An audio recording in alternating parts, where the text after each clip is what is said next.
Hi there, everybody. Welcome to week 2 of DigPins. This is Digital Networks Week. We're just going to kind of quickly start by introducing everybody again if you don't remember who we are. I'm Taylor Jaden, facilitator at St. Norbert College. And Autumn, do you want to introduce yourself? Hi, I'm Autumn Keynes. I'm an instructional designer at the University of Michigan, Dearborn. I will pass it over to Meha. Hi, I'm Meha Bailey. I am the DigPins facilitator at the American University in Cairo. Christine? I'm Christine Moscal. I'm the facilitator at Colgate University. I'm also an instructional designer. Joe. And I'm Joe Murphy. I'm the director of the Center for Innovative Pedagogy at Kenyon College. And we've spent some time with our identity, our digital identities. I was going to say we're done. We're never really done with identity, but we are this week moving into our digital networks and how we project and reflect those different identities that we have in digital spaces. Thinking about last week, a lot of people reflected on the ways that their visitor and resident maps could change, that they might like to see some changes happening in the way that they interact on different platforms. And that's what a lot of our activities and readings this week are designed to get you started on, thinking about how those platforms can be different for you. Yeah, and part of what we're thinking about here is how we, to expand your network to the extent you want to, and with the people that you want to, you have to tell other people a little bit of who you are and we've got going on. And again, depending on the platform, that may be only a portion of your holistic humanness, but you can put some of those parts of yourself out so that you can engage with people at all kinds of different levels of knowledge. So one of the things we wanted to do was talk about one tip each for the ways that we interact. And I will say that one of the things that I work on a lot is listening. And part of it is just I want to take the temperature of whatever that digital room is or real room.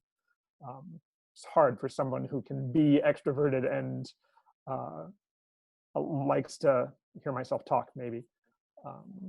But I do like to listen. Did I skip over a step of this video? I think I'm hearing in the chat that I did. I apologize. I have a bad outline.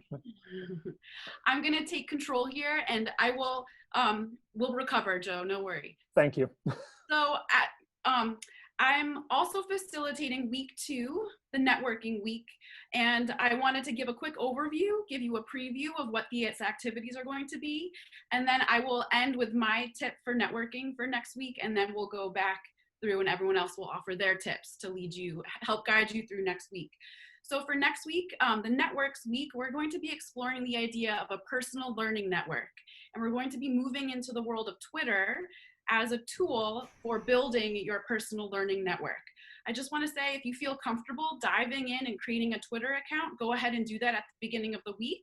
If you're not quite sure, for example, what your Twitter handle should be, pose a couple ideas to the Slack channel and people can give feedback.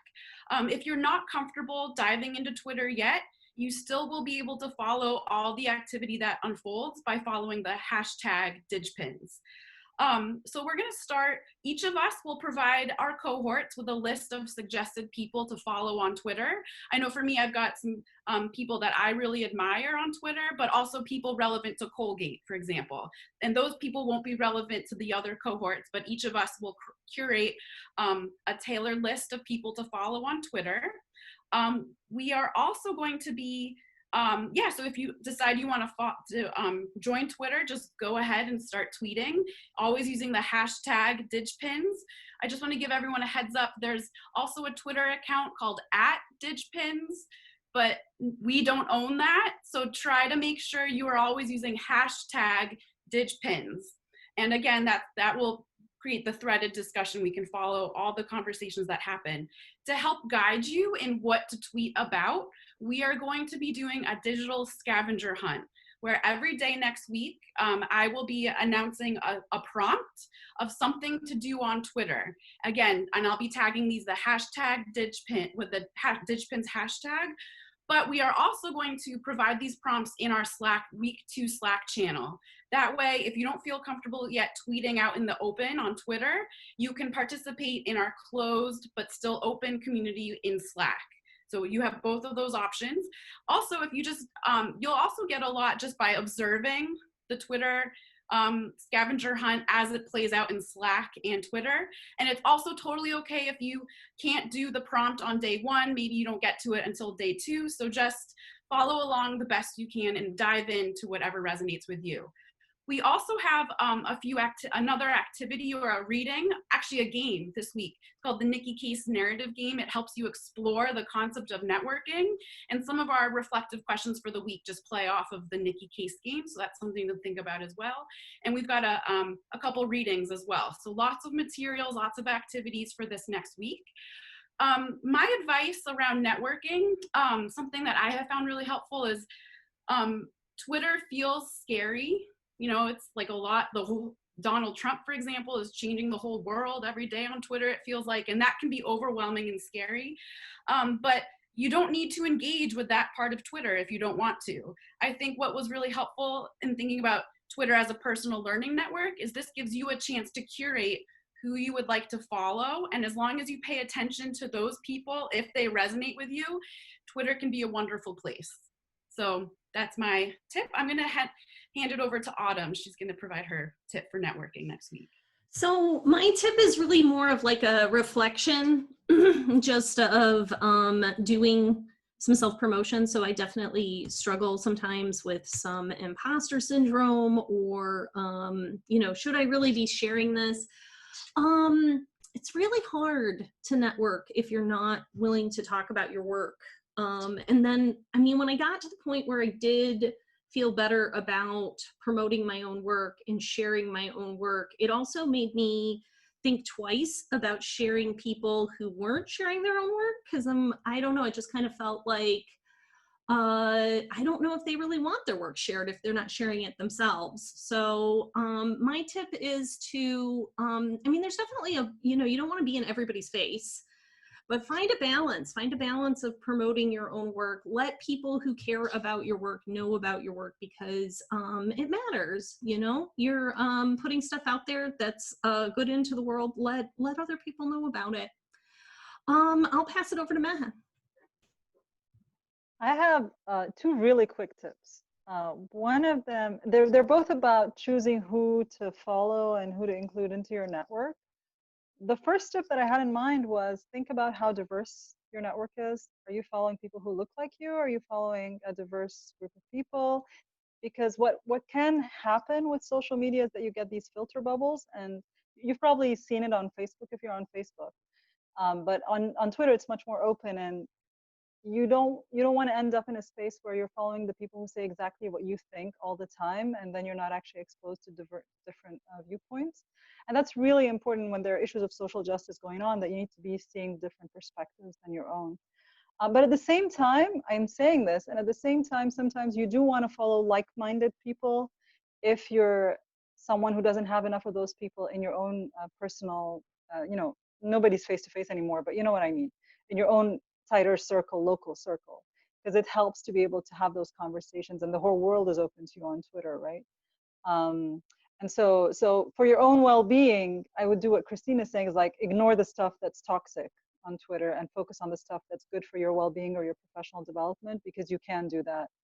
And you know, if someone, for whatever reason, if this ever happens to you, that someone says something really rude to you on Twitter or whatever, I hope this doesn't happen, but you can just block them, right? So that's possible. And yeah, I'll pass it over to Taylor.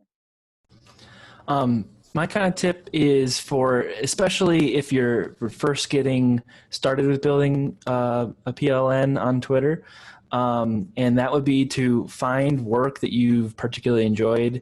Try to find those people on Twitter. You can just search for them either on Google and include the word Twitter, or use Twitter's built-in search and try to find some of those people. And another thing that you can go kind of one level from that is you might be able to find smaller networks happening in Twitter if you look for something you've read recently. Like say you read an article on a website and you think that it was excellent. Put that URL into Twitter and see if there's people talking about it on Twitter. You might be able to find some people.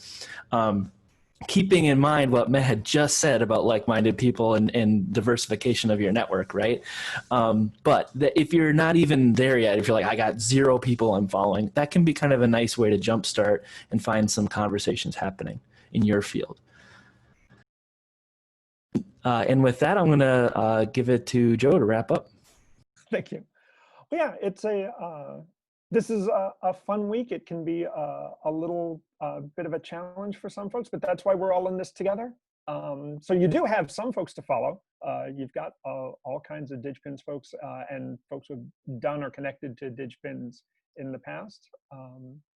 And we're all in this together, and it's going to be a fun week to start expanding our personal learning networks, making them clear to each other, making networks across, making ties, as we'll see in the Nikki Case reading, between our PLNs, and we're looking forward to it. Thanks, everybody. Thanks, everyone. Bye.